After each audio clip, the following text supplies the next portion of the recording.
Hello, Internet! Shout here, and it's time for another episode of ShoutStone. I am bringing you a shoutcast from the Hearthstone beta sent to me by one of my fantastic viewers. So without any further ado, let's check it out. The game is... Malfurion versus Garrosh. Victory or death! Minaquo, playing the part of Malfurion the Druid, and IpMan2, playing the part of Garrosh the Warrior. Minaquo, I hope I'm pronouncing it correctly, because that's the one who sent me the game. But, in any event, a little bit of Season 3 ranked play going on here.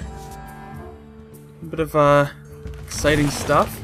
Early goings, 25-25, so still, everybody's got to start somewhere. So, Harvest Golem, going to start things off for our Druid player, responding with a Fiery War Axe, which he will burn a charge on to clear the field, and here comes its replacement, little Harvest Golem buddy. So, not a whole lot that can be done on this brief turn here, but he's just going to burn some attacks, pop his hero power, get a little bit of armor in place. And as far as our warrior player goes, probably won't use that weapon to clear out the leftover minion. That's a real big waste of the Fiery War Axe. I would certainly hold on to it to see what else comes out. And instead he will play that Stone Tusk Boar. And I'd probably pass the turn at this point. And he will indeed do that, so... Alright, so let's take a look at our Druid player's options here. He's going to put out that Novice Engineer. Looks like he will coin out a second Novice Engineer. Interesting play there, just trying to get some more options in his hand, I suppose. Might be using the coin for that might come back to bite him, but we're going to have to wait and see. So, IpMan2 at this point kind of wants to get something to start clearing the field off. I don't know if he has any kind of AoE removal, but he does have a Kor'kron Elite, which he's going to start working on impacting the opposing hero with. Right now, that's the focus. Burn down the Druid. So let's see.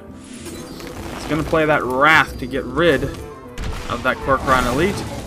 Pop his hero power, and I think we're going to see 3 damage coming in on this warrior player. It's enough to clear the armor and deal an extra point for good measure, but that's about it. So, warrior player is playing a little bit big as we get into the mid-game point, but I don't know if it's necessarily doing what he wants it to do. Acidic Swampu is going to come out and get buffed up by that Shattered Sun Cleric. I definitely think that our Druid player here certainly needs to get something of a little more substance out on the field. These little 1/1 engineers are nice, but well, a 4/6 bear with taunt is a good way to go with that. And that will have to serve as the target. It can be taken out, but it would be for trading 2 minions, so I don't know if he's going to want to do that. We'll have to see what cards are actually in play. He's going to play Heroic Strike. Cannot burn that on anything but that minion with taunt. I don't think he expected that, so he's going to have to eat 4 damage to deal 2 and get rid of that Shattered Sun Cleric to clear the taunt minion out.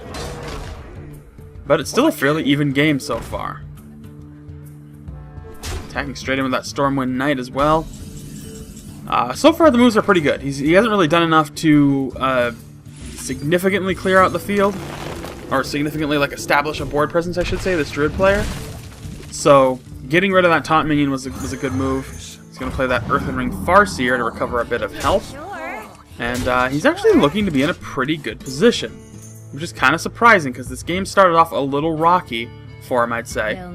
Certainly not, definitively bad, but, I'm going to pop that Heroic Strike again. Try to get some big damage done here.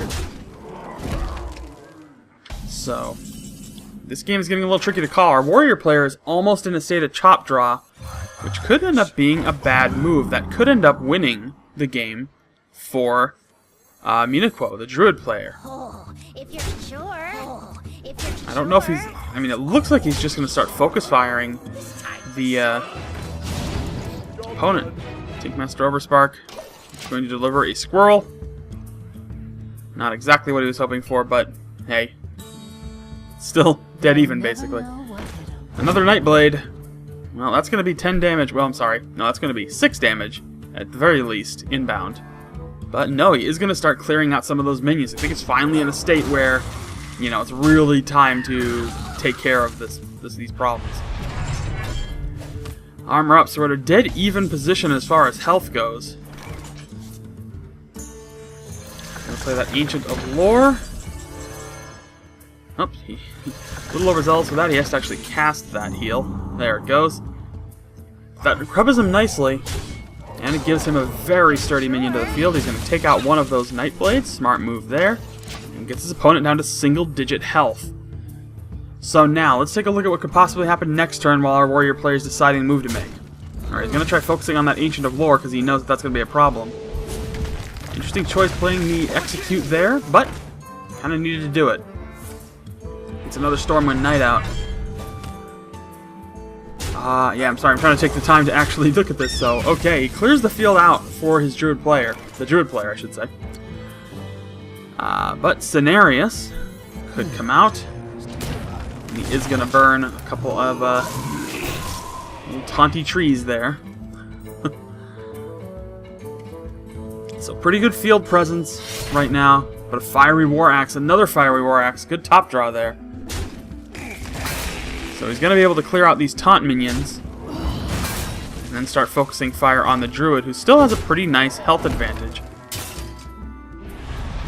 And he's trying to gain as much armor as he can to recover the health differential. But there's a lot of options here. Let's see. He's going to play that Harvest Golem. I think. Maybe?